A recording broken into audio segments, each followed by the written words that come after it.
మీకు వార్తలు రాయడం విశ్లేషణ చేయడం వచ్చా? అన్యాయాన్ని ప్రశ్నించడం తెలుసా? ఇంకెందుకు ఆలస్యం? క్యూ న్యూస్ మిమ్మల్ని ఆహ్వానిస్తుంది. క్యూ న్యూస్లో పనిచేయటకు అనుభవం గల కంటెంట్ రైటర్స్ కావాలను. సంప్రదించవలసిన నెంబర్లు 8688926084.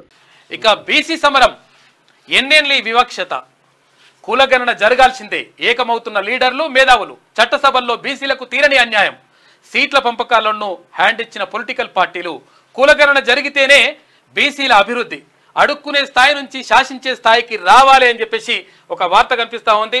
100% ఇక్కడ బీసీ సమరం మొదలవుతా ఉంది మళ్ళీ కూడా. ఎందుకనంటే అసలు యాక్చువల్గా ఇది జరగడానికి కారణం ఏంటి అంటే, ఒక రకంగా ఏదైతే ఈడబ్ల్యూఎస్ తోటి అక్కడ అగ్రవర్ణాల పేదలకు ఒక రకంగా మంచి జరిగింది.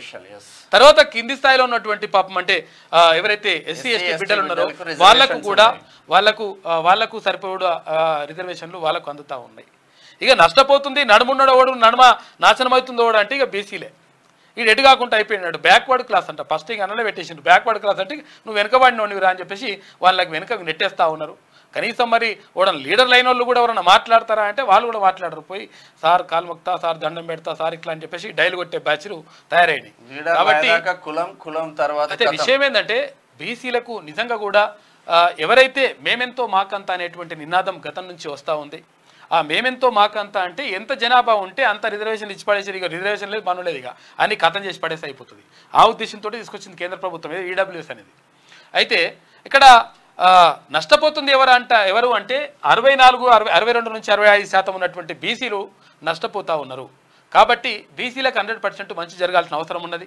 వీళ్ళు బీసీల జనాభా ఎక్కువ. నిజంగా ఒకవేళ 64% ఉన్నారంటే వాళ్ళకు వాళ్ళు ఓట్లు వేసుకున్నా కానీ ఒకవేళ శరం తప్పి సిగ్గుశరం ఏమన్నా మంచిగా తెచ్చుకొని, ఎందుకంటే కోపం వస్తూ ఉంది, బాధ అనిపిస్తూ ఉంది.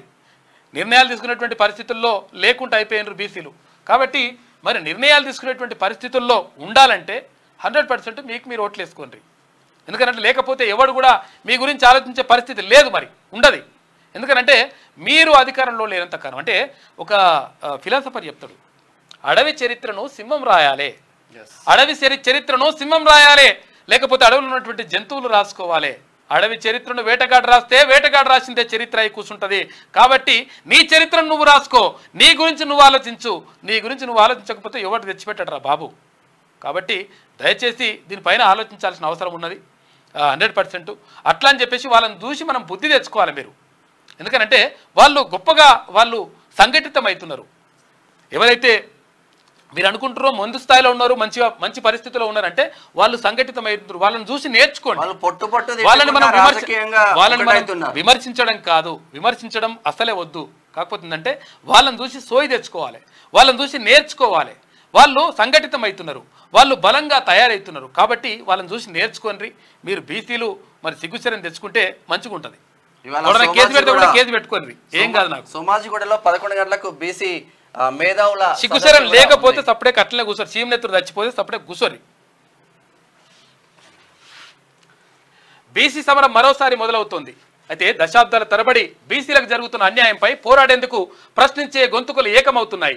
జనాభా పరంగా టాప్లో ఉన్నప్పటికీ రాజకీయ, సామాజిక, ఆర్థిక రంగాల్లో బీసీలు ఊహించని స్థాయిలో వెనుకబడిపోయారు. అందుకోసం బీసీలకు తగినన్ని అవకాశాలు లేకపోవడం ఒక కారణమైతే అగ్రకులాలు అణగదొక్కడం మరో ఎత్తు అని చెప్పాలి.